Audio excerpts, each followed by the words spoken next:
Amém?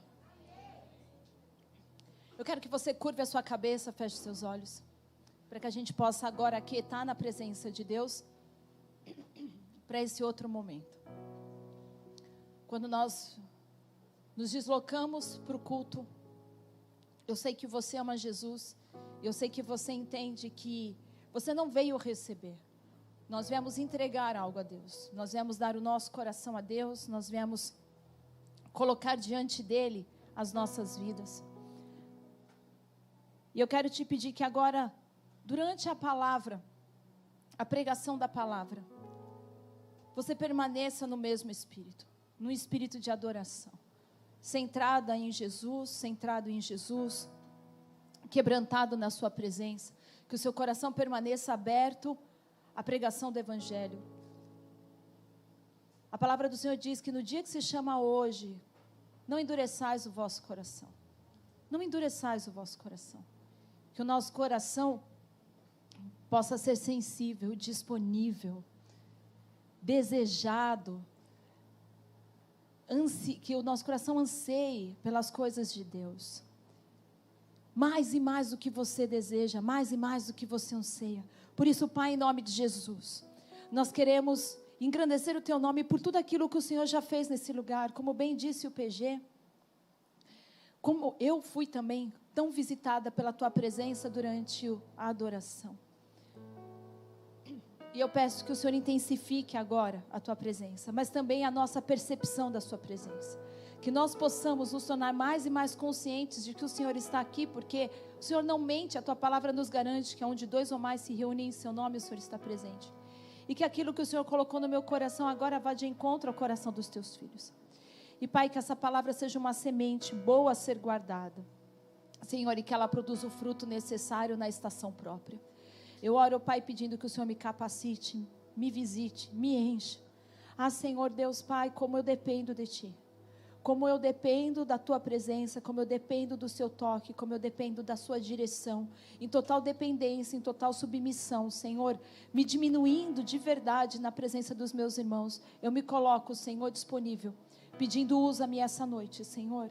Se de alguma forma, Pai, o Senhor pode, me usa, para que os Teus filhos e as Tuas filhas saiam daqui encorajados, saiam daqui, Senhor Deus Pai, esperançosos, saiam daqui, Senhor, consolados. É o que eu te peço em nome de Jesus.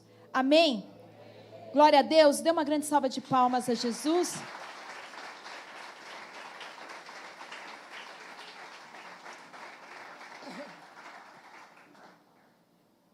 Essa semana poderia até parecer, talvez até seja, que por causa de algo que nós passamos recentemente, o Senhor acabou me direcionando a falar a respeito disso. Mas eu te afirmo que não foi intencional. Mas eu imaginei que, por estar tão vivo no meu coração e tão vivo na minha lembrança, é muito mais fácil você falar de algo quando as coisas estão ali latentes dentro de você. E a palavra que Deus me deu hoje, eu vou conversar com vocês sobre Jó. E hoje em dia, tão poucas pessoas falam a respeito de Jó. Parece que chega a ser para nós ofensivo pensar que o Deus da bênção, e com tanta teologia da prosperidade, imaginar que um cristão, ele passe por processos, por provações, ele passe por dor, por luta, por sofrimento e por perda. Às vezes a gente pode vir para a presença de Jesus e esquecer que por muitas tribulações nos é necessário entrar no reino. E esquecer que, no mundo terei aflições, mas tende o bom ânimo. Eu venci o mundo. Na verdade, o nosso bom ânimo vem da nossa esperança que Ele venceu. E nós vencemos com Ele. O nosso bom ânimo não vem porque fomos alcançados por uma bênção. O nosso bom ânimo não vem porque gostamos de estar aqui. O nosso bom ânimo não vem porque tudo está dando certo. Na verdade, às vezes tudo está dando errado. Mas o nosso bom ânimo vem porque Ele venceu. E isso quantos acreditam 100%, não é 99,9%, que a palavra de Deus é fiel e verdadeira? Então nós não estamos questionando a veracidade disso. Ele venceu. E ele diz que ele preparou para nós um lugar e que nós nos assentamos com ele. Efésios 2:6 diz que a nossa posição em Cristo é assentado nas regiões celestiais em Cristo Jesus, que venceu o mundo. Vocês estão me entendendo? E então eu quero falar sobre essas questões, porque dor e sofrimento nenhum de nós pode evitar. Faz parte da vida. Dor e sofrimento nenhum de nós pode evitar. E muitas vezes as pessoas perguntam honestamente se Deus é bom, se Deus é todo poderoso, se Deus me ama, por que Ele permite o sofrimento?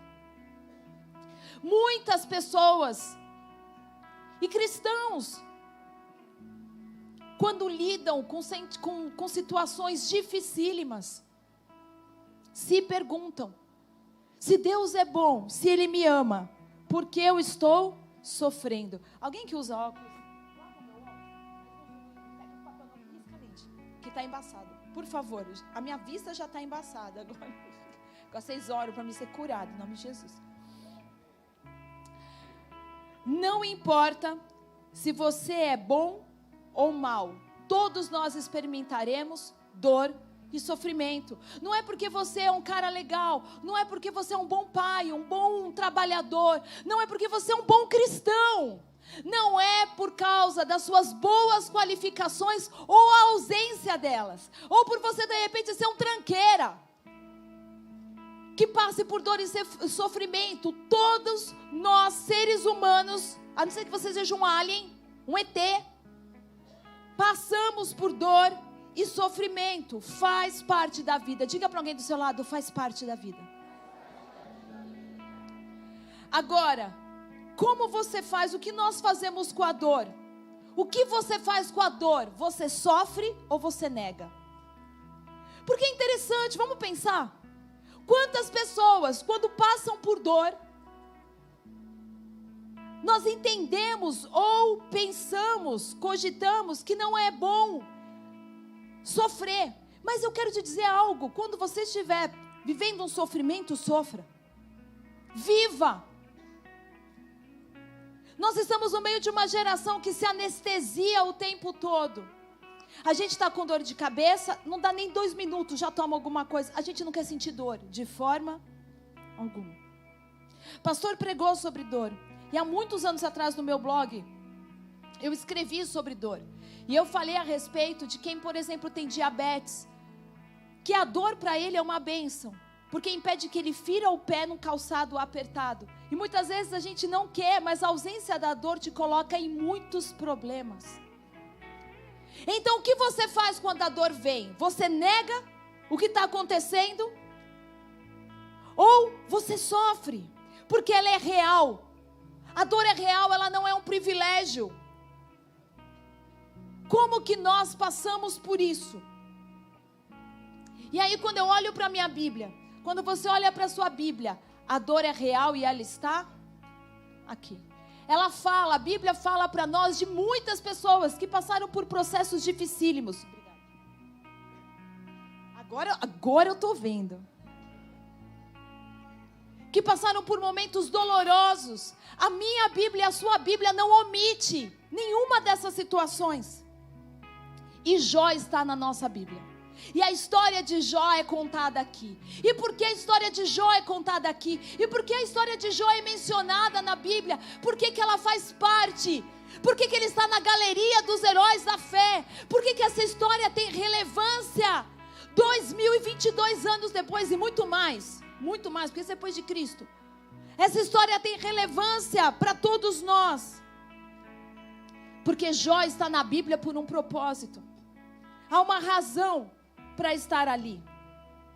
Assim como Apocalipse, quantas pessoas têm medo de ler Jó, não gostam de ler Jó, pulam Jó, porque, meu Deus, é muito sofrimento para uma pessoa só, é muita prova para mim ler alguém que, não consigo passar na prova dando glória a Deus. Você sabe o que significa o nome Jó? O nome Jó significa perseguido. Em outras traduções, aquele que chora. Jó significa perseguido. Mas a principal característica de Jó não é o seu nome, é a sua... Não. Paciência. Quem falou? Lari, você está comendo a Bíblia, hein? Você falou também, André? Então você soprou para ela, né? Porque você, com essa careca de Kojak, aí você falou primeiro, né? Tá bom. Mas você não falou tão alto, ela pegou. Paciência. Diga para quem está do teu lado. Paciência. Desde criança eu escuto falar, nossa, eu preciso ter a paciência de Jó. Quem já ouviu isso? E paciência... ela é algo muito importante para nós. A gente comemorou agora 9 anos de igreja, porque paciência é um fruto. Paciência é um fruto. Abra comigo sua Bíblia lá em Tiago 5:10. Não vai ter data show, né? Nada, né? Da Bíblia. Então nós vamos hoje aqui, ó. Aqui com você. Tiago 5:10. Vai dizer assim: irmãos, presta atenção nessa passagem que talvez você tenha passado correndo muitas vezes. Irmãos, tenham os profetas que falaram em nome do Senhor como exemplo de paciência. Diante do sofrimento. Eu vou ler de novo.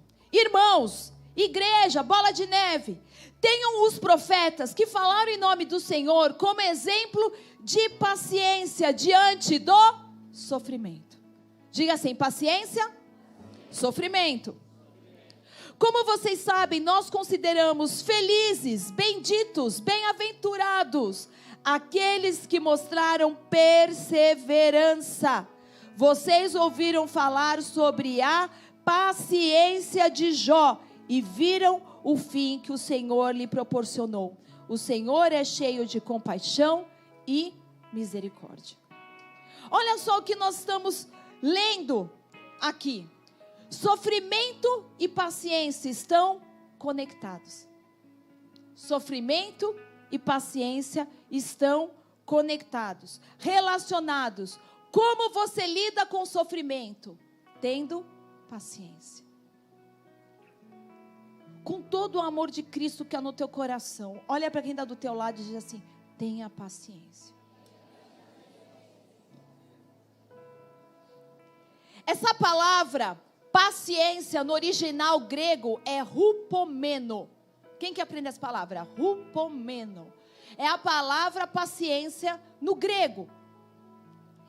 E ela é uma característica da pessoa que não se desvia do propósito. E eu quero te ensinar algo: paciência não é passivo. As pessoas pensam que ter paciência é ficar esperando a situação mudar. É você ficar ali quieto, parado num canto. Mas a paciência, ela não é passiva. Paciência é você não se desviar do propósito e da sua lealdade à fé. Mesmo diante das maiores provações e sofrimentos, seja constante. Paciência, ela não é passiva. Na Bíblia, paciência é algo positivo. É algo que faz com que você permaneça. Hupomeno é a junção de duas palavras gregas. Hupo, abaixo, e meno, ficar. Ficar abaixo, submeter, né? Só que não para sempre.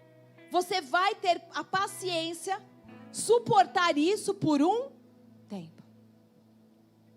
O livro de Jó, ele pode ser dividido em 3 partes. A primeira seria Jó do 1 ao 2.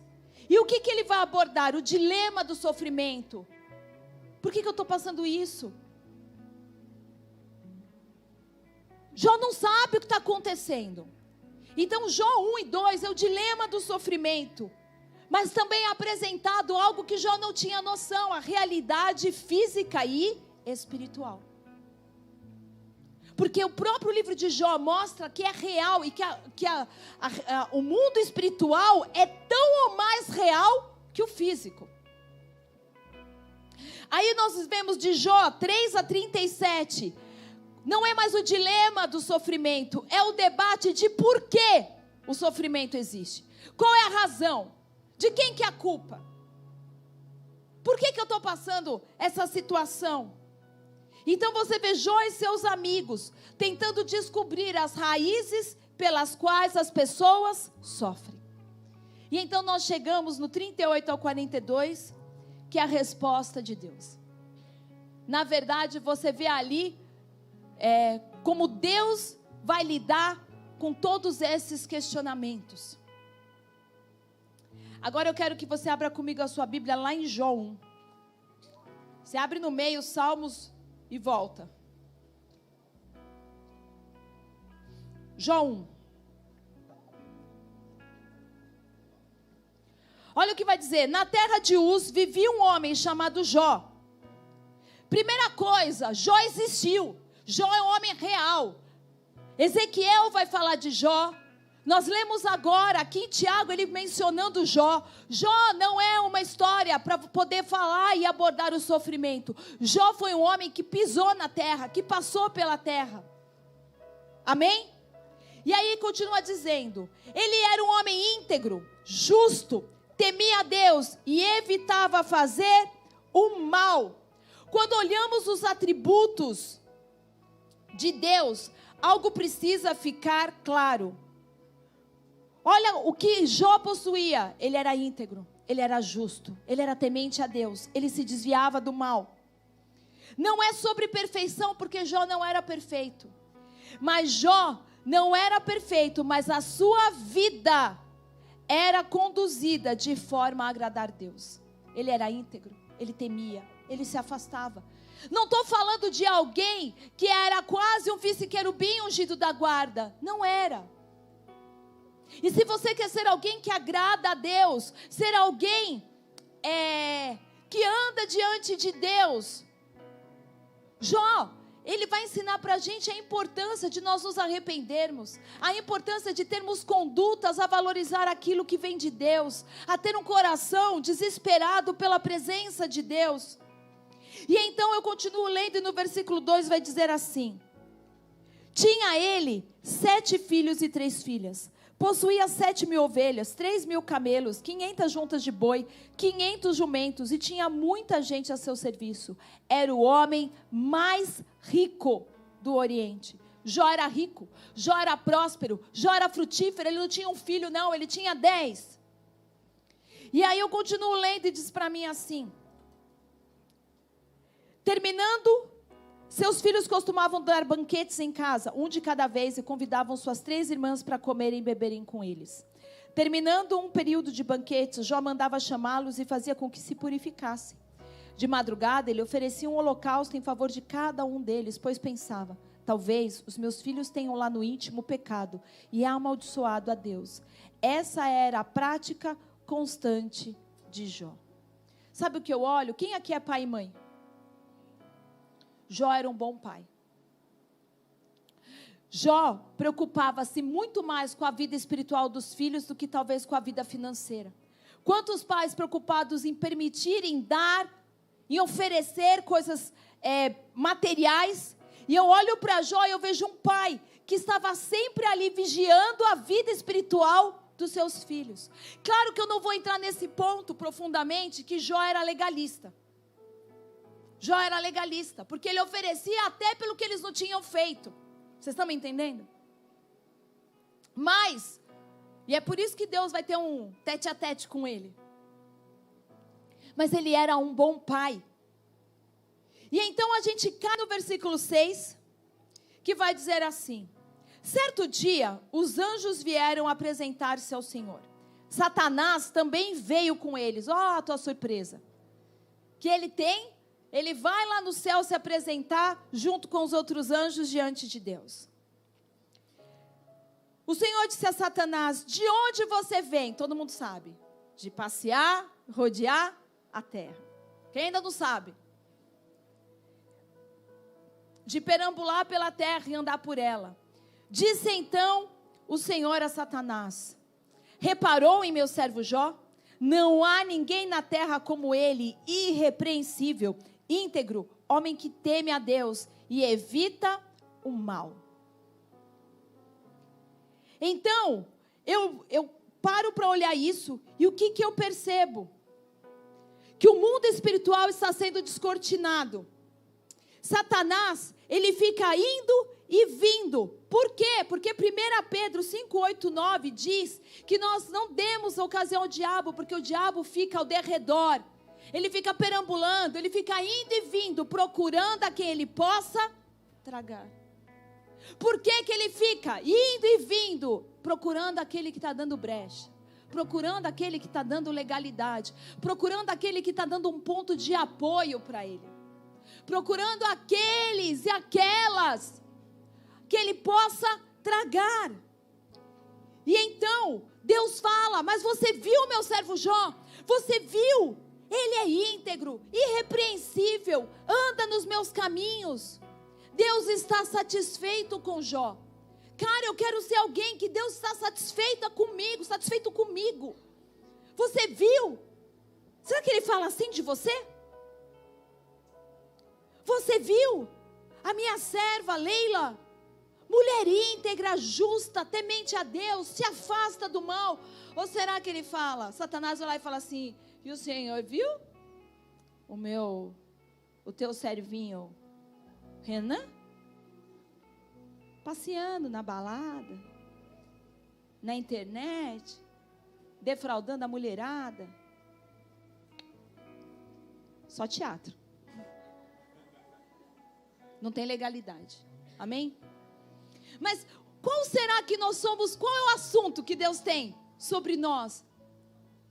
Você pode dizer: eu quero ser alguém que Deus esteja satisfeito comigo. E então, eu quero que você escute isso, porque essa é a teoria de Satanás. Ele vai dizer assim: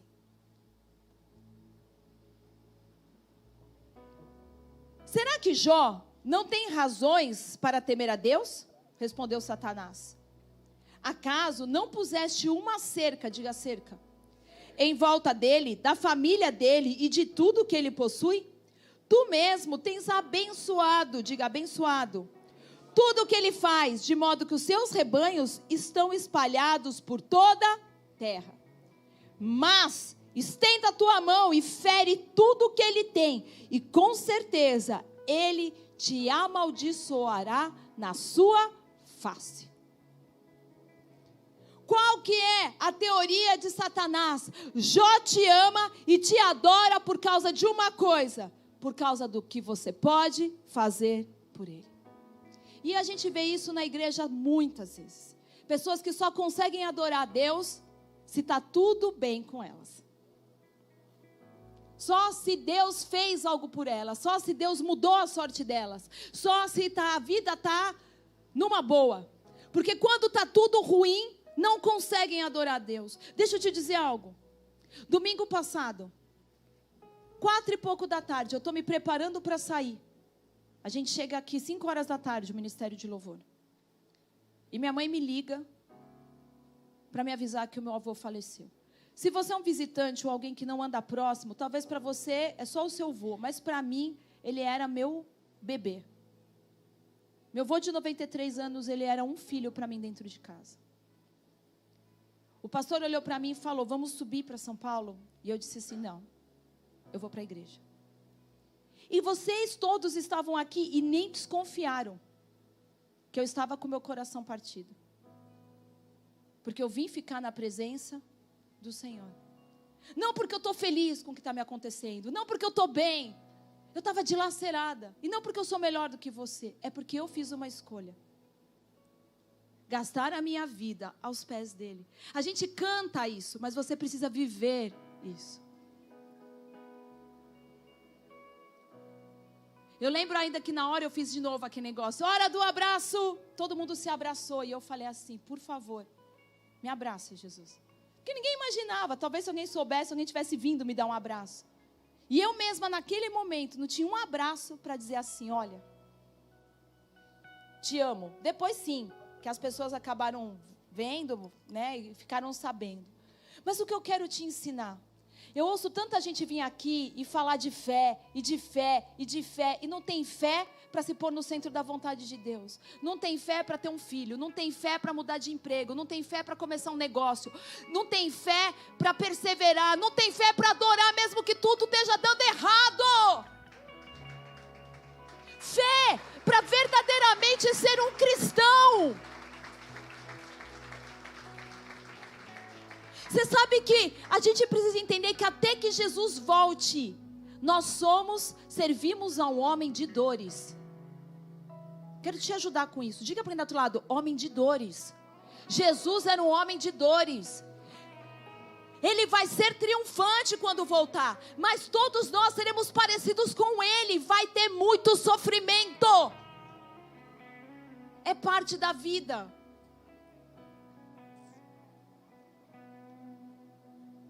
Então, Satanás está citando muitos cristãos de hoje quando ele está diante de Deus. Sabe por quê? Fulana te adora. Sabe por que ciclano te serve? Porque você fez tudo por eles. Mas toca que você vai ver se não cospe de volta no prato que comeu. Toca, toca. E olha, hoje em dia nem precisa tocar muito. Nem precisa tocar muito. Porque, cara, tem uma galera que veio um tempo atrás, crente raiz. Tá dando saudade desse povo. Mulher que orava para o marido se converter 15 anos, não era 10 dias não. Aonde estão? Aonde estão essas mulheres? Aonde estão esses homens? Aonde estão as tias do círculo de oração? Aquelas que nunca desistiram de alguém, nunca desistiram da vida de ninguém, nunca desistiram da promessa de Deus. Não é porque não estava acontecendo que eu vou embora. Não é porque não estava acontecendo que eu jogo para o alto. A gente esquece o que Deus já fez por nós. Pelo amor de Deus, desperta hoje. Lembra o que Jesus já fez por você, o tranqueira que você era. A tranqueira que eu era. E continuo sendo. Porque quem pensa se alguma coisa já não é nada. E então, Satanás, ele está citando tantos de nós. Você vem no culto, vai na célula com base no que pode obter de Deus. Ah, eu vou aparecer na igreja para conseguir algo. Ah, eu vou aparecer na célula para ter algo. Alguma influência. Eu não sei. Deus quer que você venha para qualquer lugar por causa dEle. Tão somente por causa dEle. E permaneça por causa dEle.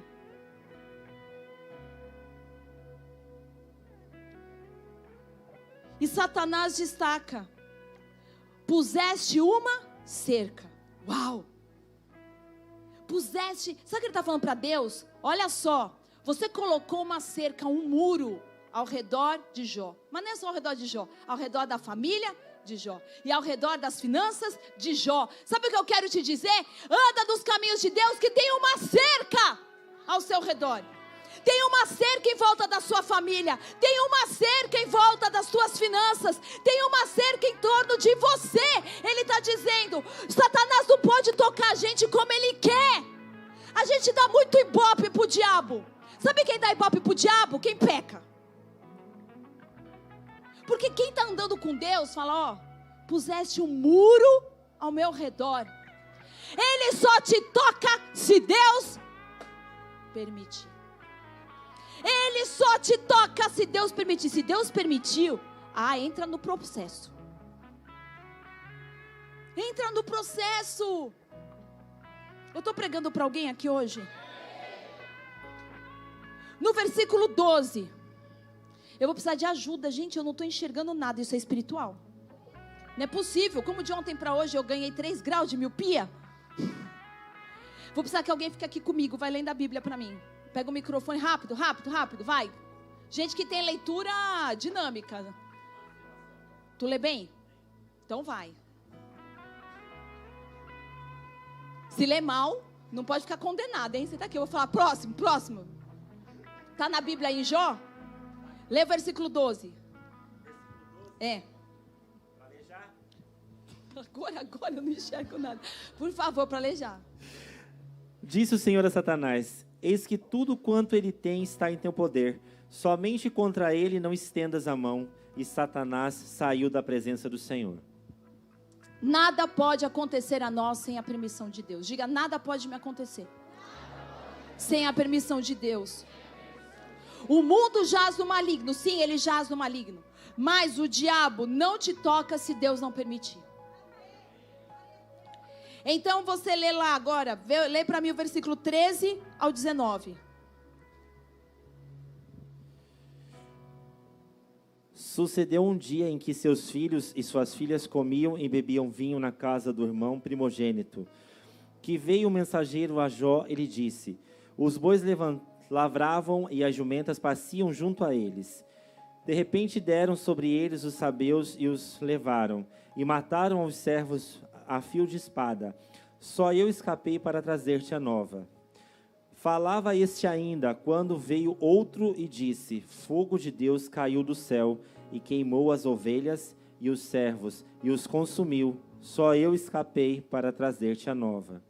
Falava este ainda, quando veio outro e disse: dividiram-se os caldeus em 3 bandos, deram sobre os camelos, os levaram e mataram os servos e a fio de espada.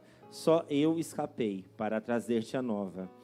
Também este falava ainda, quando veio outro e disse: estando teus filhos e tuas filhas comendo e bebendo vinho em casa do irmão primogênito, eis que se levantou grande vento do lado do deserto, e deu nos 4 cantos da casa, a qual caiu sobre eles e morreram. Só eu escapei para trazer-te a nova. Presta atenção. Deixa eu te mostrar algo. Satanás tem poder, mas é limitado. E ele tem um poder, um certo poder sobre a natureza. Porque cai fogo. Vocês estão comigo? Tem um vendaval. Então, é limitado o que ele pode fazer. Mas ele tem. E olha só, imagina como você se sentiria. Porque não é que passou um mês. Foi assim que se sucedeu.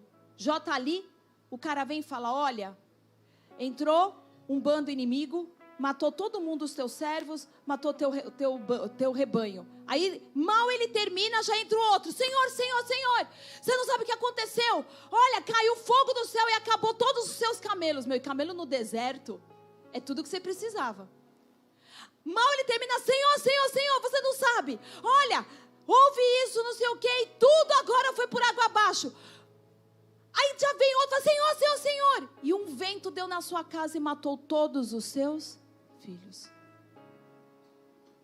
Todos os seus filhos. Como você se sentiria no único dia, nessa noite? Calce os sapatos de Jó. Calce os sapatos de Jó. Experimente o que Jó, se colocar no lugar de Jó por um momento. Como você se sentiria se tudo o que você mais ama fosse tirado de você? Se tudo o que você mais valoriza desaparecesse? Lê para mim o versículo 20. Por favor. Então Jó se levantou, rasgou o seu manto, rapou a cabeça e lançou-se em terra e adorou. Olha aqui. Jó não teve nem tempo de processar. Ele não teve nem tempo de processar. Era uma bomba atrás da outra, uma bomba atrás da outra. Mas ele faz o quê? Ele rasga o manto. Ele raspa a cabeça. Ele prostra e ele adora. É luto, raspar a cabeça, rasgar o manto. Ele se põe de luto.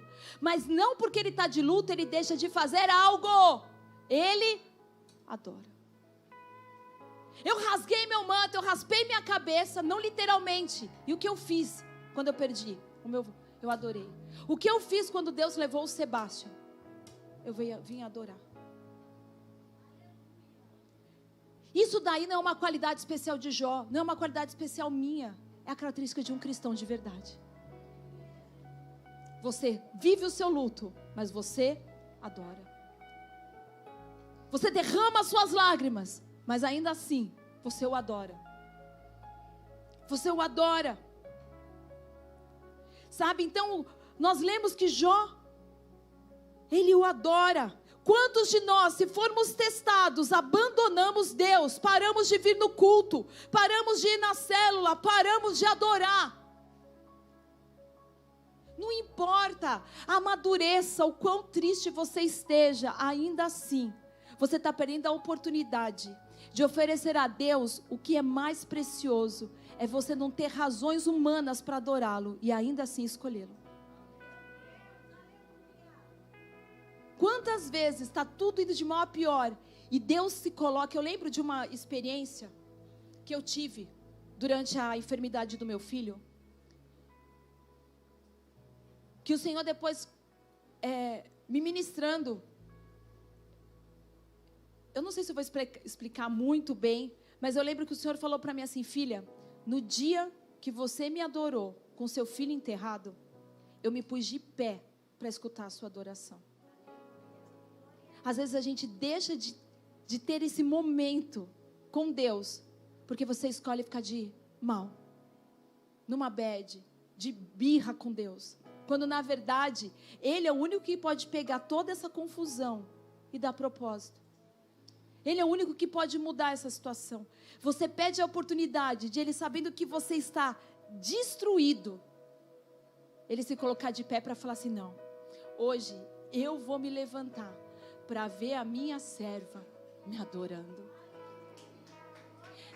Tudo deu errado, o marido foi embora, ela perdeu o emprego, ela descobriu que tem câncer, mas ainda assim, ela está na minha presença. Viste o meu servo Jó?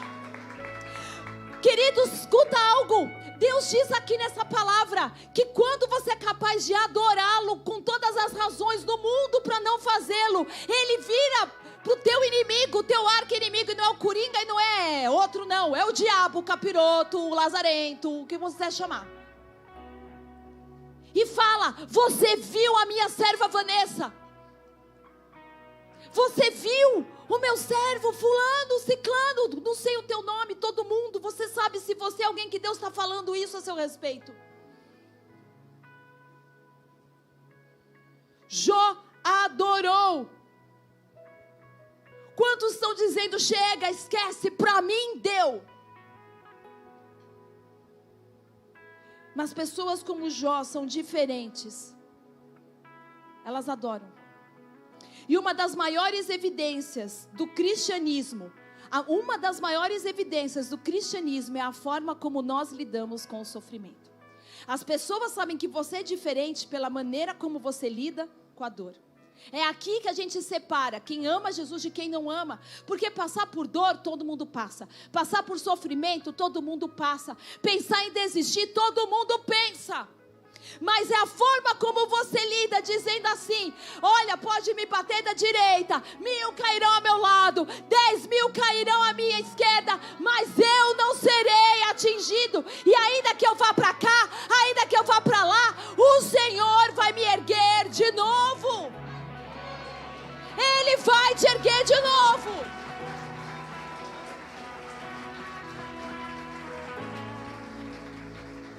Gente ruim tem problema, mas gente boa também tem. A diferença é que quando um bandido sofre, a gente acha que ele merece.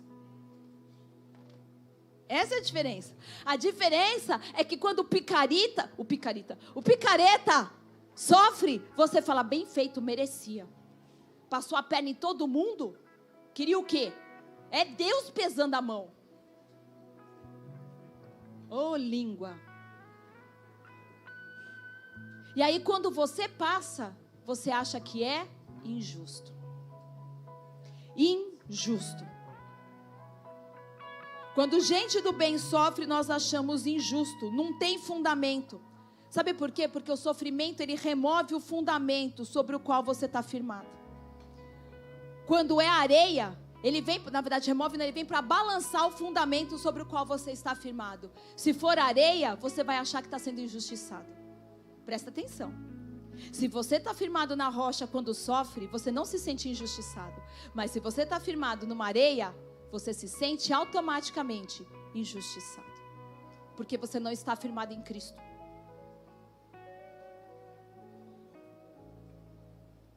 Anseiar por justiça e equidade é uma prova da existência de Deus. Só espera justiça e equidade quem crê em Deus. É uma prova de que Deus existe. É a vontade que nós temos de que haja justiça sobre o mundo, de que as coisas sejam feitas justiça. Jó adorou. Eu quero que você essa noite olhe para a teologia de Jó. O entendimento que esse cara tinha de Deus. No versículo 21.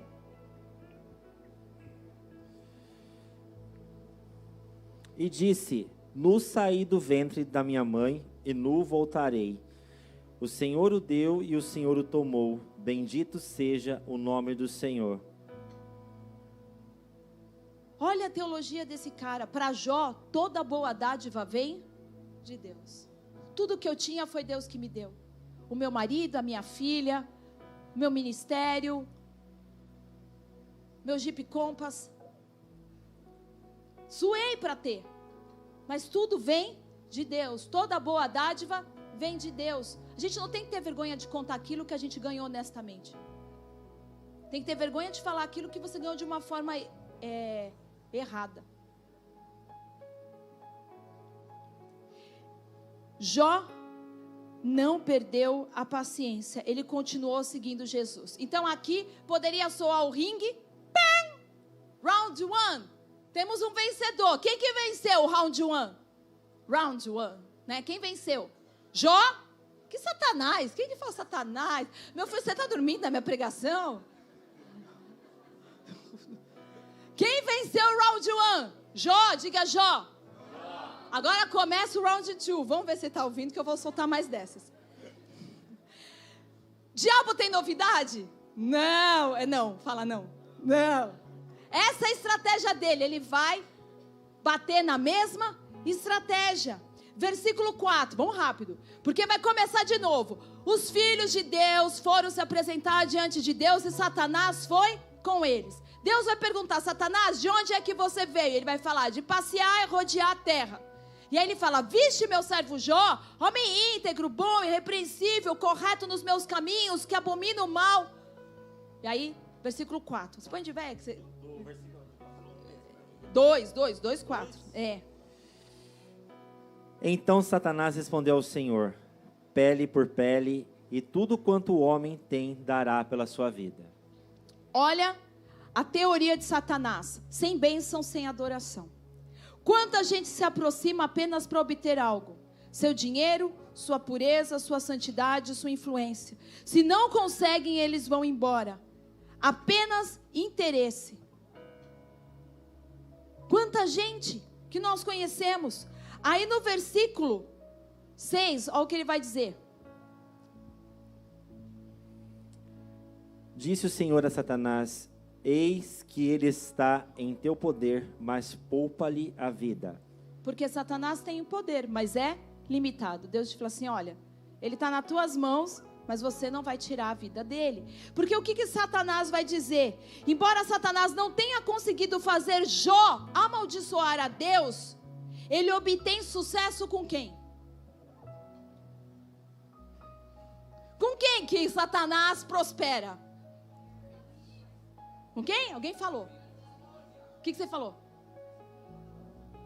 Não. Com quem que Satanás é? Com a esposa. Ou mulherada. Com a esposa. Embora ele não tenha feito Jó amaldiçoá-lo, a esposa vai amaldiçoar. Porque o que ela vai contar? Vai lá, versículo 9. Então sua mulher lhe disse: ainda conservas a tua integridade? Amaldiçoa a Deus e morre. O padrão do jardim. Eva pecou, Adão e Eva pecaram, eles foram amaldiçoados e morreram espiritualmente. É o conselho que ela dá para Jó: amaldiçoa o teu Deus e morre. Amaldiçoa o teu Deus e morre. No Éden, ao pecar, Deus pergunta para o homem: Adão, onde está você? Não, onde está Eva não. Onde está você? Gente, nós precisamos. Tem uma cuspida aqui. Vocês editam isso, viu?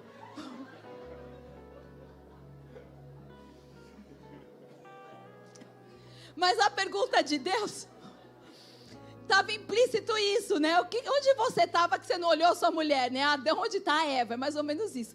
Mas Deus vai falar para Adão: Adão, onde está você. E esse é o tema da minha pregação. Aonde está você? Aonde está você? Onde você está? No livro de Jó, Jó pergunta a Deus. Sabe por quê? Porque no jardim, Deus pergunta ao homem, aonde está você? Mas o livro de Jó é Jó perguntando para Deus, aonde você está quando o sofrimento chega? Vocês entenderam? No jardim, o homem peca e Deus pergunta, aonde você está você? Aonde você está você? Meu Deus do céu.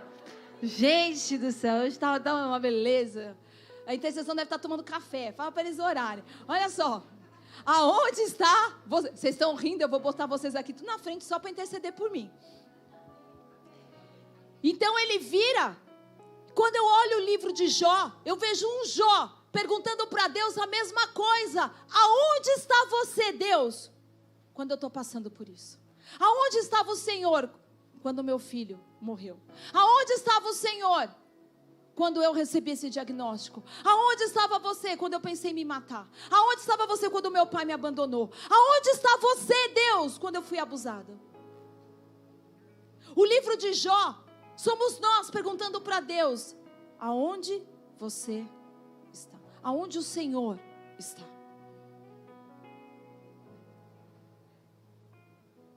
A mulher, enganada pela serpente, dá um conselho nobre, só que não, amaldiçoa e morre.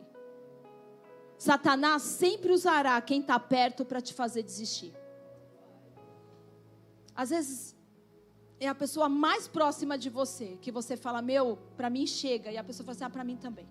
Ao invés de ser, aquele que vai dizer assim, não, isso não vem de Deus, nós vamos lutar contra isso, nós vamos fazer a diferença. Ser aquele amigo que quando a pessoa fala assim, não estou querendo mais ir não, é agora que você precisa ir, eu estou junto. Se escora aqui em mim, você não precisa andar sozinho não. Enquanto você precisar, eu vou caminhar com você. Jó 13:15.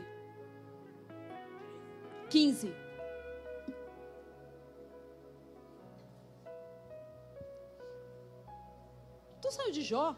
Não, eu estou em Jó, mas eu estava no começo. Agora eu estou no capítulo que a senhora pediu. Vai lá para 13:15. 13:15? Isso. Eis que me matará, já não tenho esperança. Contudo, defenderei o meu procedimento. Olha só, o problema de Jó não era negar a Deus. O problema de Jó, a maior dificuldade dele, ele fala, termina esse versículo dizendo assim, mas eu vou fazer meus questionamentos para Deus. Jó quer saber por quê. Jó quer entender por quê. Se você olha o livro de Jó é um livro de perguntas. Satanás pergunta para Deus, Deus pergunta para Satanás, Jó pergunta para Deus, os amigos de Jó perguntam para ele, Jó pergunta para os amigos. São questionamentos da vida. E então Jó fala, ainda que eu me mate, esperarei nele. E essa palavra, esperarei, é hupomeno, paciência. A fé de Jó era incrível. Você sabe que Jó, ele crê na ressurreição, porque ele vai dizer assim, porque bem sei que o meu Redentor, e que ele vai se levantar.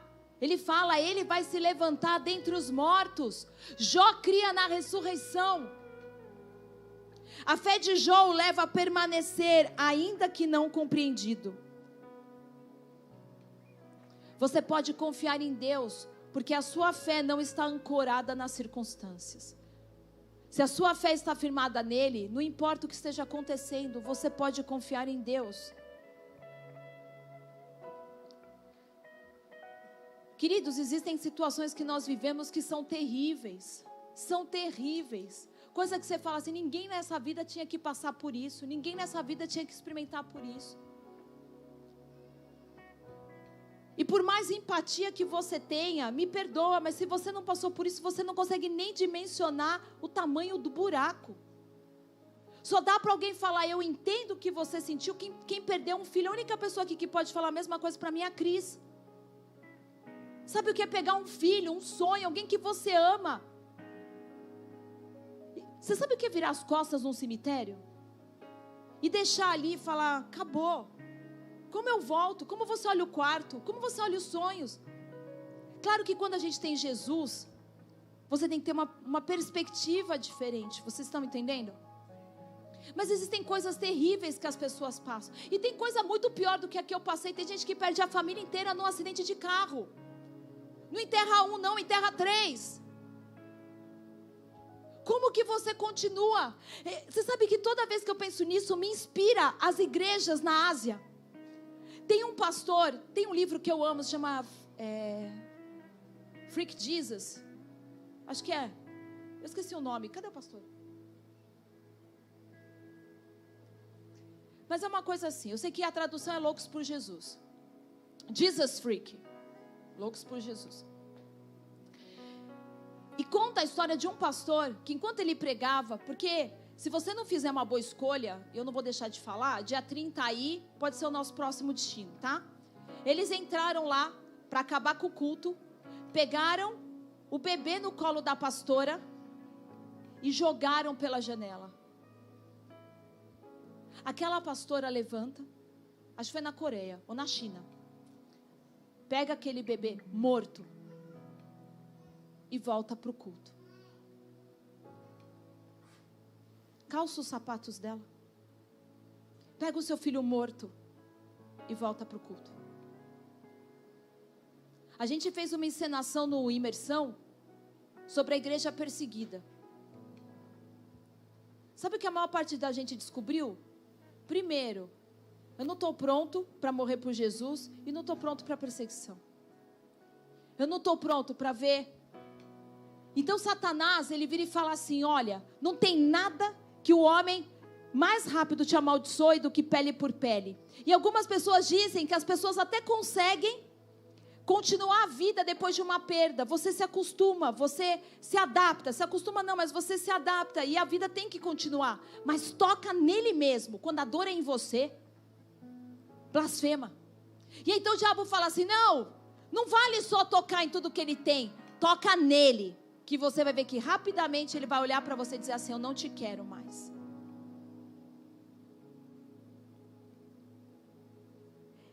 Em meio à névoa do sofrimento, muitos questionam não a existência de Deus, mas o seu caráter. Vou falar de novo.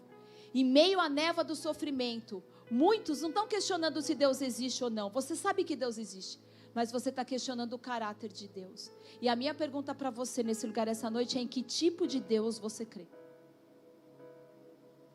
Porque essa foi a pergunta que Jó teve que responder. Em que Deus eu creio? Num Deus aleatório que deixa cair raio na cabeça de quem quer? Num Deus vingativo, num Deus que não se importa? Num Deus indiferente ou num Deus misericordioso, bondoso, que apesar de eu não entender todas as coisas, não perdeu o controle de nenhuma delas? Em que Deus você acredita? Porque às vezes você acha que você acredita em Jesus, mas você não consegue pegar a sua cruz e seguir Ele. Às vezes você acha de todo o coração que você acredita em Deus, mas não consegue ter o bom ânimo. Em que tipo de Deus eu creio? Romanos 8, 28 e 29 diz: sabemos que juntamente todas as coisas cooperam para o bem daqueles que amam a Deus, para o bem daqueles que foram chamados segundo o seu propósito. Em outras versões, beneplácito. Pada Jesus, eu dei uma palavra para você agora, bacana.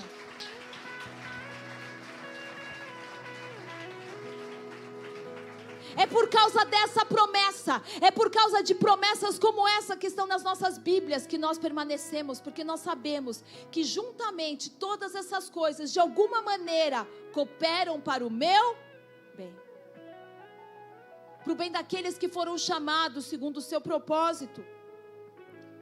É possível na dor você se prostrar e adorar a Deus. Você não será tentado mais do que possa suportar. Tenha paciência, rupomeno, e Deus oferecerá uma saída. Jó tem 3 amigos. Para mim é uma identificação clara de como ele vai lidar com as coisas do corpo, da alma e do espírito. Esse diálogo mostra as inquietações do corpo, as inquietações da alma e as inquietações do espírito. Por 7 dias eles ficam em silêncio. Porque é isso que você tem que fazer com quem está sofrendo. Muita gente me pergunta, pastor, o que eu falo para quem perdeu um filho? O que eu falo para alguém que descobriu que tem câncer? Eu falei, não fala nada. Vai arrumar a casa dessa pessoa. Cozinha um bolo, assa um bolo e leva. Fica quieto, você não precisa falar nada, porque o problema começou quando eles abriram a boca. 7 dias eles ficaram ali chorando com Jó. Mas depois, as pessoas acham que podem definir por que você está passando isso. Deixa eu te contar uma experiência. Assim que eu enterrei o Sebastião e o pastor, nós pegamos o avião. Primeiro nós fomos para o culto. No dia seguinte a gente voltou para Fortaleza. Nós não morávamos aqui, a Duda nem existia. Quando eu cheguei na igreja, no primeiro culto, porque eu não perdi nenhum, eu sentei e eu tive uma experiência, eu conto isso no livro. Foi como uma irmã entrou, mas eu sabia que aquela mulher estava possuída pelo Satanás. Ela virou para mim e falou assim, nossa, por que será que Deus levou seu filho? Vocês oraram, jejuaram, tantas promessas de Deus, tantas palavras proféticas. Você sabe que na igreja, aí ela falou uma igreja, o menino com câncer foi curado. E foi embora. Por isso que eu sei que é o Satanás que entrou lá e falou comigo, porque essa pessoa nunca mais eu vi. Nessa hora, eles abriram o culto e eu caí de joelhos, exatamente como Jó, pensando bem. E eu comecei a chorar e falei, Deus, eu sei o quanto de fé eu tive e nem por um minuto eu duvidei que o Senhor iria curá-lo. Que o Senhor faria o que era melhor. Como assim? Como assim essa mulher vem aqui dizer que eu não tive fé? E então eu tive uma das experiências mais fantásticas, porque eu estou te ensinando que é no teu sofrimento que você vive as coisas mais poderosas com Deus. Eu fui arrebatada dentro do culto. Eu me vi no céu. E eu estava no colo de Deus Pai. Eu não via o rosto, mas eu sabia que era o Pai. E Ele passava a mão no meu cabelo e Ele falava assim, filha, você está muito triste, não está? E eu falava assim, eu estou. E aí Ele falou assim, filha, o Sebastião é seu único filho, não é? Naquele tempo era, né? Aí eu falei, sim. Eu chorava e falava assim, Deus é meu único filho. Ele falou, Jesus é meu único filho. Aí Ele falou assim, filha, você viu ele ficar deformado, não viu? Eu falei, eu vi o câncer deformar o meu filho. Quem já viu o Sebastião, uma foto do Sebastião? O Sebastião era um boneco. Vocês têm filho bonito, mas me perdoa. O Sebastião era um boneco. E aí, eu ia puxar a sardinha para a Duda. Cadê a Duda? Que Deus me deu uma boneca. Aí o Senhor falou assim, mas eu também vi o meu filho ficar deformado. Vocês foram muito humilhados. Eu falei, eu chorava, falei assim, fui. Ele falou assim, o meu filho foi muito humilhado. Para cada pergunta que o Senhor me fazia, Ele me mostrava Jesus. Até que no final Ele disse assim, filha, nunca mais deixe que alguém diga que você não teve fé. Ele falou, a propósito, se apegue ao propósito. As vozes foram voltando. Eu estava ali no culto de novo. E eu nunca perguntei para Deus, por quê? Nunca perguntei para Deus, por quê? E eu era nova convertida, irmão. Eu tinha 6 meses de conversão. Eu era a pessoa que eu tinha todas as razões humanas para mim e o Raico ter virado as costas e falado, eu nunca mais quero ouvir ou pisar numa igreja. Uma profeta desceu do altar marchando na minha direção e disse assim, o seu filho, eu fui buscar meu filho no hospital. Você se lembra? Cadê o Raico? Ô pastor, você edita isso também. A gente foi até o hospital, eu falei, disse assim, eu preciso levar o meu filho agora, eu volto com ele. Você vê com o meu livro da minha loucura. E para aquela mulher orar, e ela disse assim, Deus me mostra o seu filho correndo nessa igreja. Quando o Sebastião estava morrendo no hospital, eu liguei para essa mesma profeta. Você sabe o que ela me falou? Deus sabe o que faz. Engole essa. Como assim? Você profetizou. Eu podia ir embora indignada, revoltada, sacudindo a poeira do pé e dizendo assim, eu, igreja? Por isso que você tem que ter as suas experiências com Deus. Porque o que me manteve de pé não foi o que os outros disseram que Deus iria fazer, foi o que Deus disse que faria.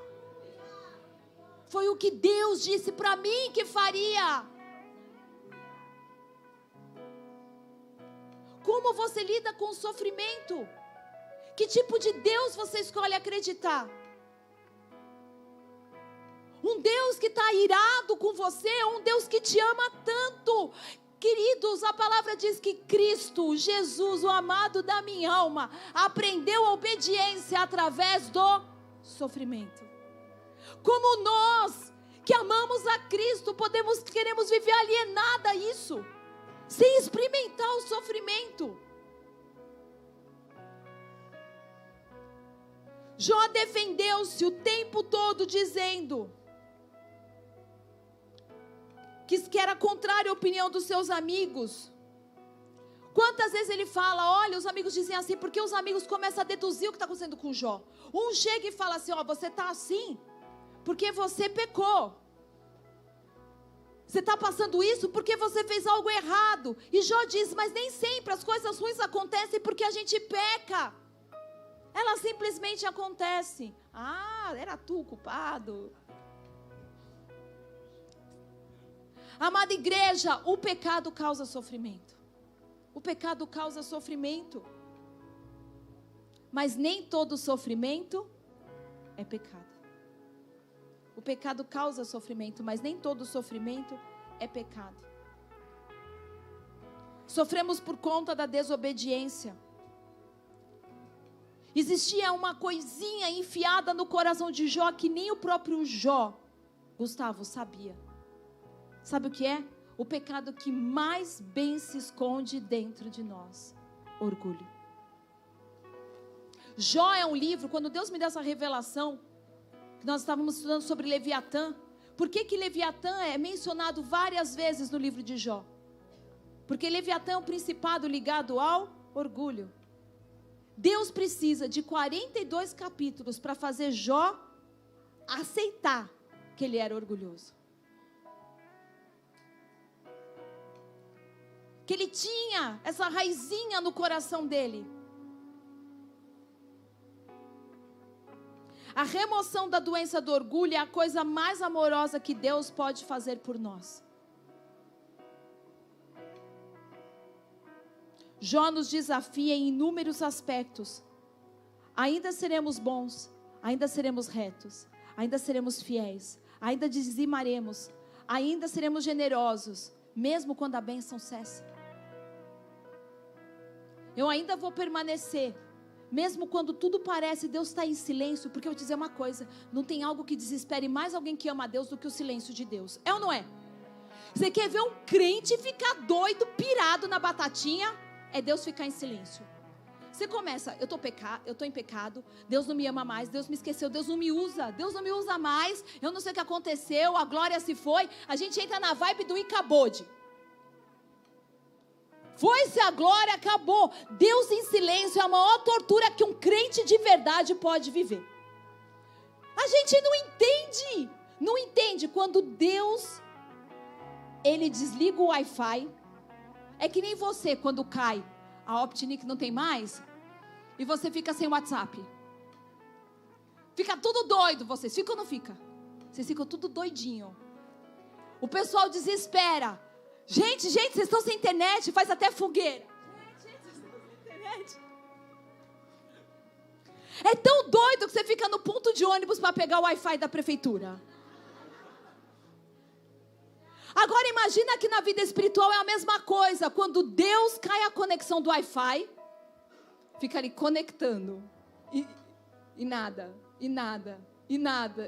Você fala, meu, quem é você quando a conexão com Deus cai? Dá uma pregação, hein, pastor? Quando Deus desliga o Wi-Fi, o que você faz?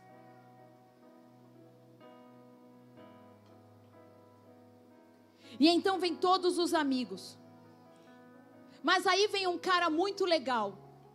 Ele vai aparecer em Jó 33. E ele aparece, ele não estava com os outros. Por que eu te digo isso? Porque o diálogo dos outros meio que vai sumindo. Eles vão ficando cada vez mais quietos, ficando mais quieto, até que uma hora eles saem de cena. E então aparece Eliú. Elifaz é o primeiro que aparece. Depois aparece Bildade e depois Ofar. Eliú é o último. que é crente raiz, mano. Eliú é uma figura do Espírito Santo. Você sabe por quê? Porque quando Deus lá no final restaura a sorte de Jó, Ele vai pedir para os amigos de Jó fazerem um holocausto e Jó orar por eles, mas só por esses 3. Ele não repreende Eliú. O que nos faz perceber que o que Eliú vai falar para Jó estava certo. E no fundo, ele quer dizer assim: Jó, tem coisas que você não conhece, mas enquanto uns apontam o dedo, a perspectiva de Eliú é um pouco diferente. O comportamento de Eliú é diferente.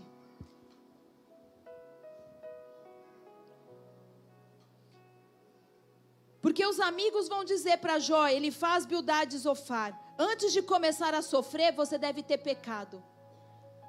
Mas Eliú vai dizer para Jó: quando você começou a sofrer, você pecou. Essa é a diferença. Os 3 amigos acham que Jó está sofrendo porque pecou antes. Mas Eliú vai dizer: quando começou a sofrer, você passou a pecar. Por não entender.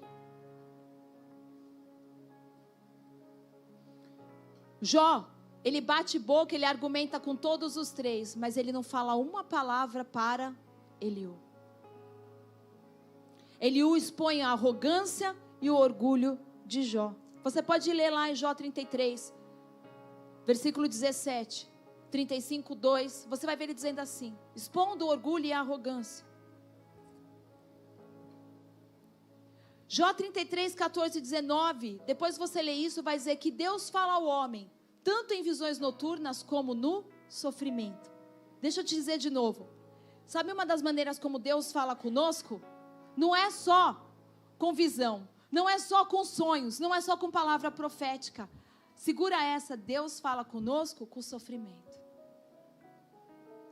Agora eu pergunto, profetas modernos que não querem sofrer, profetas modernos que não querem passar por prova nenhuma.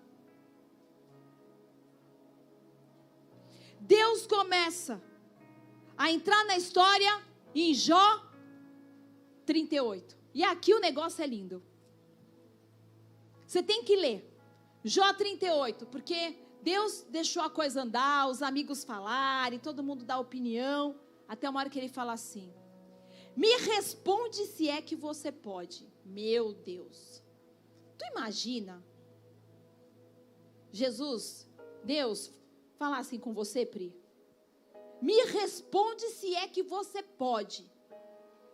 Quem é você para obscurecer o meu conhecimento? Aonde você estava quando eu coloquei termos à terra? Aonde você estava quando a neve caía do céu? Me explica, se você sabe, por que o mar não cai para fora? Me fala como é que os animais marinhos se reproduzem, como é que eles vivem. Então me conta, como é que as estrelas ficam presas no céu? Ah, você quer saber por que você está sofrendo? Então me fala, aonde você estava quando eu dei nome a cada constelação? Não, então vou te dar uma mais fácil. Me fala como é que é o processo da flor nascer. Você sabe que Jó é um livro que mais fala de ciência, né? Me fala. Eu vou te fazer algumas perguntas então. E Deus começa, uma vez após outra: Jó, me responde isso. Então me fala, onde estava você quando eu enfiei um anzol na boca do Leviatã, aquele grande monstro marinho? Aonde você estava? Você sabe que Deus responde a Jó não dando uma explicação a ele. Deus responde nem a ele, nem sobre o diabo, nem sobre nada. Deus não responde as perguntas de Jó. Deus responde a Jó apenas dizendo assim: eu sou soberano. Eu sei o que eu estou fazendo. E a sua mentalidade, a sua cabecinha nunca vai conseguir entender quem eu sou. Como você, que é criatura, quer entender o Criador. Sabe como Deus responde para Jó? Eu vou te revelar quem eu sou. Eu sou o cara que colocou termos na terra. Eu sou o cara que do nada chamei as coisas a existir. Você sabe que a primeira palavra da Bíblia diz assim: Bereshit Ulrim, significa no princípio, Deus Criador. A primeira coisa que Deus diz, aquele que não é criado por ninguém. Ele responde a maior pergunta do mundo: quem criou Deus? Deus já se apresenta como aquele que não foi criado por ninguém. Eu sou aquele que cria.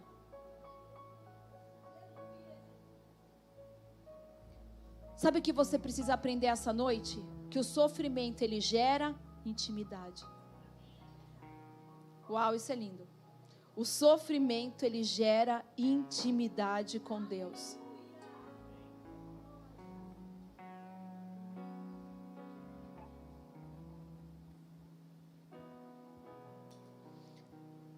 O livro de Jó me lembra e lembra você que existe uma guerra espiritual. E então, Jó, homem íntegro, reto, bom, justo, temente a Deus, ele vai terminar dizendo assim: falei de coisas que eu não entendia, coisas grandiosas demais para mim. Antes eu te conhecia de ouvir falar, mas o sofrimento que eu passei me levou a tal intimidade que hoje os meus olhos te veem. Hoje os meus olhos te veem.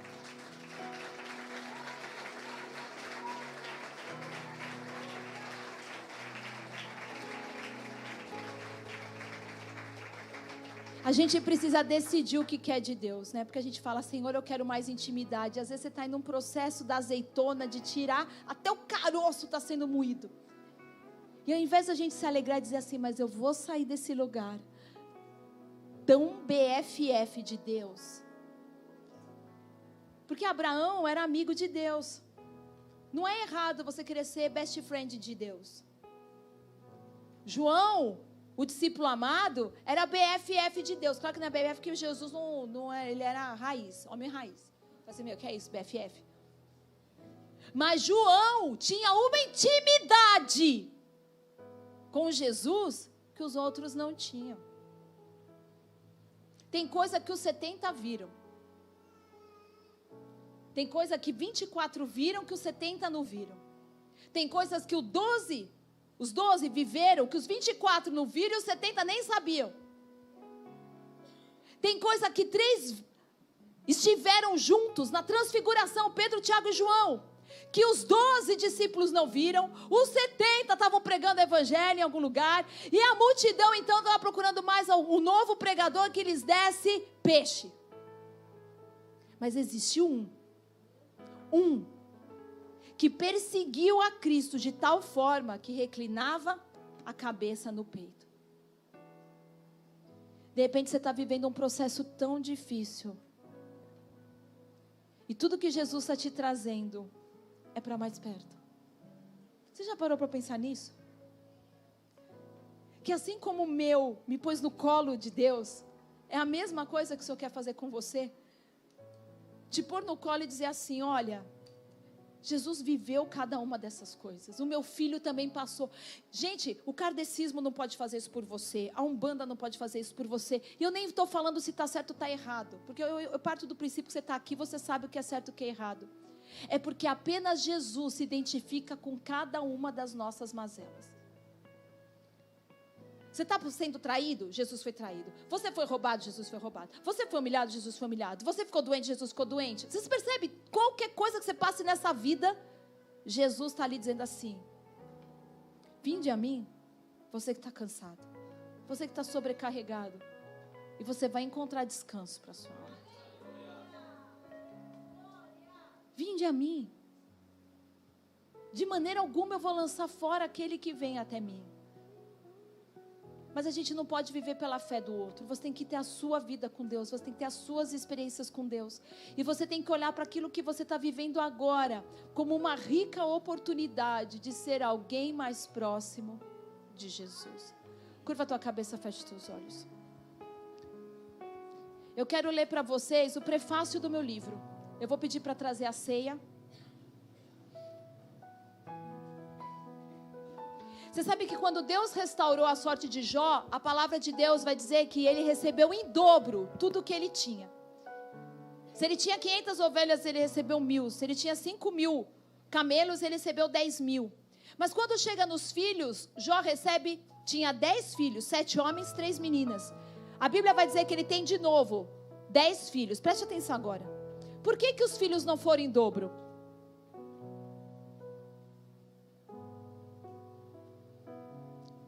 Pode tirar meu caderno, por favor. Por que os filhos de Jó não foram em dobro? Deus deu tudo em dobro no final de novo para Jó. Por que os filhos continuaram sendo 10 filhos, não foram 20? Por uma certeza que eu tenho. Que quando eu partir daqui, o Sebastião vai estar comigo. Os filhos não se perdem. Eles podem não estar aqui com você. Quem você ama pode não estar aqui com você, mas continua existindo. Deus não deu o dobro de filhos para Jó, porque quando ele chegasse na presença dele, ele teria os seus 20 filhos reunidos. Vocês estão me entendendo? Os 10 que já estavam na glória, com os 10 que Deus devolveu a ele. Essa é uma promessa que nós temos. E eu quero ler para você, porque justamente eu lembro que eu escrevi.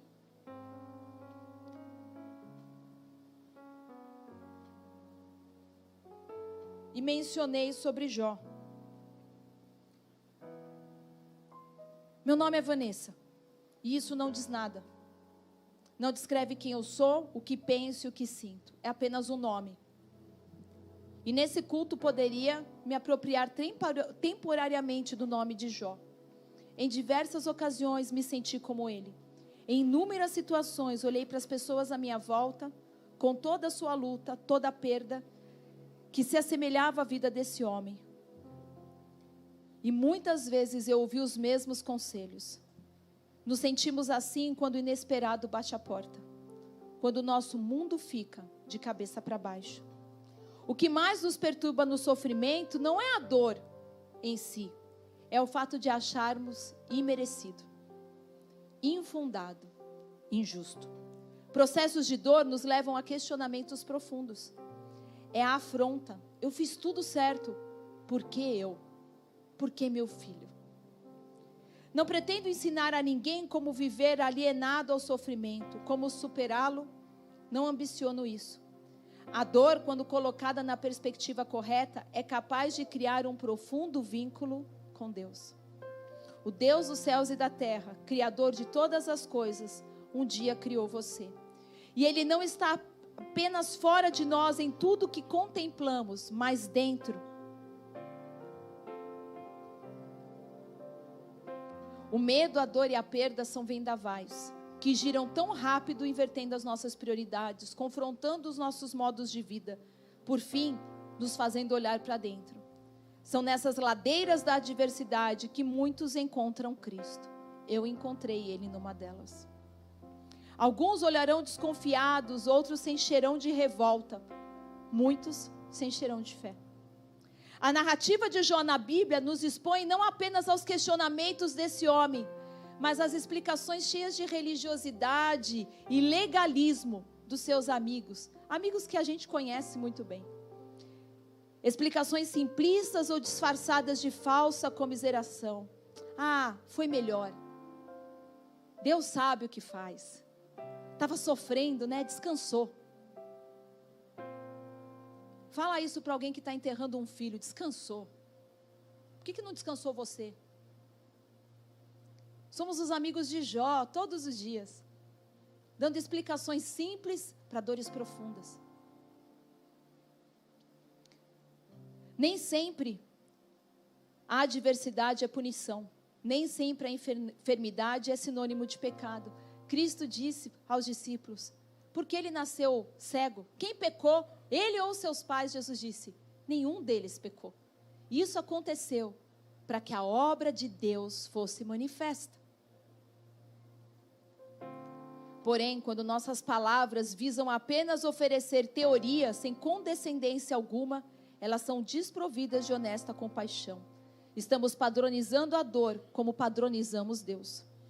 Não existe receita para superar a dor, pelo menos não infalível. Cada um de vocês descobrirá a seu tempo como manter-se de pé. A mais honesta verdade que eu escrevi nesses livros é que excluir Deus do problema não exclui o problema. Se você excluir Deus da sua vida, você não está excluindo o problema que você está passando. O sofrimento deve questionar a nossa forma de conduzir a vida, os nossos valores. O caminho mais triste é deixar o sofrimento questionar a Deus. Nessa caminhada, por não me conter com os conselhos dos amigos de Jó e todo o padrão de comportamento esperado por aqueles que sofrem, eu conheci a Deus de maneira pessoal. Ele se revelou um pai que me ama. Ele se revelou uma voz doce em meio à minha tempestade. Ele se tornou refúgio nos meus dias maus. Ele se tornou a chuva que rega quando a terra é seca. Ele se tornou tudo em nós e assim nós pudemos entregar tudo a Ele. Como eu disse antes, o meu nome pouco importa. Você pode dar o seu. E aí eu digo que no ano de 2000 eu fui agraciada com o maior presente que eu poderia receber. E ali a minha jornada com Deus começou. Você sabe onde começou a sua jornada com Deus. O que foi que fez com que você chegasse aqui? O vazio que você tem, que nada do que você faz preenche. Você pode ter um dia cheio de atividades. Você pode ter uma conta bancária cheia de zeros. Você pode ter um homem lindo do seu lado e uma mulher linda do seu lado. E eu te digo com toda a certeza desse mundo, o lugar de Deus sempre vai estar faltando. A conta não fecha. A conta não fecha. Talvez para muitos que estão aqui, você está vivendo um tempo bom. Mas eu tenho certeza que muitos aqui estão no meio de um furacão, de uma tempestade. Você tem que deixar a tua dor questionar você, não Deus. Não questionar o caráter de Deus.